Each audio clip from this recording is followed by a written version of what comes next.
بسم اللہ الرحمن الرحیم۔ السلام علیکم۔ شیخ سعدی نے زندگی کا زیادہ تر حصہ علم حاصل کرنے اور سیر و سیاحت میں گزارا۔ گلستان اور بوستان ان کی مشہور کتابیں ہیں۔ شیخ سعدی بوستان میں فرماتے ہیں کہ ایک کسان جنگل سے گزر رہا تھا کہ شدید بارش کی وجہ سے پورے جنگل میں بہت کیچڑ تھا۔ جنگل سے گزرتے ہوئے کسان کا گدھا کیچڑ میں پھنس گیا۔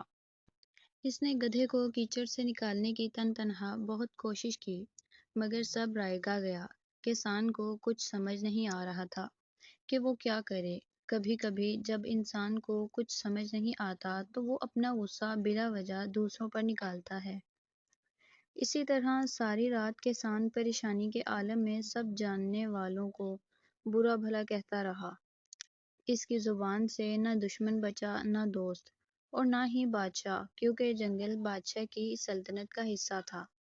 اتفاقاً بادشاہ کا اپنے غلاموں کے ساتھ جنگل سے گزر ہوا۔ سب نے سنا کہ ایک کسان بادشاہ کو برا بھلا کہہ رہا ہے۔ اچانک کسان کی نظر بادشاہ پر پڑی۔ وہ بہت پریشان ہوا کہ بادشاہ نے سب کچھ سن لیا، اب اس کا انجام بہت برا ہوگا۔ اسی وقت غلاموں نے بادشاہ کے کان بھرنا شروع کر دیے۔ ایک بولا، اے بادشاہ، اس شخص کی گردن تلوار سے اڑا دی جائے، کیونکہ اس نے آپ کی شان میں گستاخی کی ہے۔ دوسرا غلام بولا، اے بادشاہ، اس کو قید خانے میں ڈال دیا جائے، کیونکہ اس نے نہ صرف آپ کو برا بھلا کہا ہے بلکہ آپ کے خاندان کی بھی برائی کی ہے۔ بادشاہ نے مجبور کسان کی طرف دیکھا جس کا گدھا کیچڑ میں پھنسا ہوا تھا۔ بادشاہ کو کسان کی حالت پر رحم آ گیا۔ اس نے کسان کی نامناسب باتوں کو معاف کر دیا اور اپنے غصے کو پی گیا۔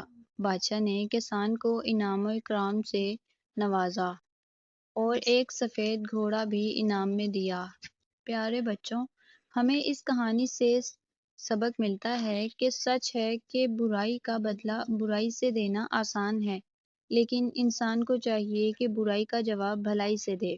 اگر آپ کو یہ اسٹوری پسند آئی ہو تو لائک، شیئر اور سبسکرائب کرنا مت بھولیں۔ Thanks for watching. اللہ حافظ۔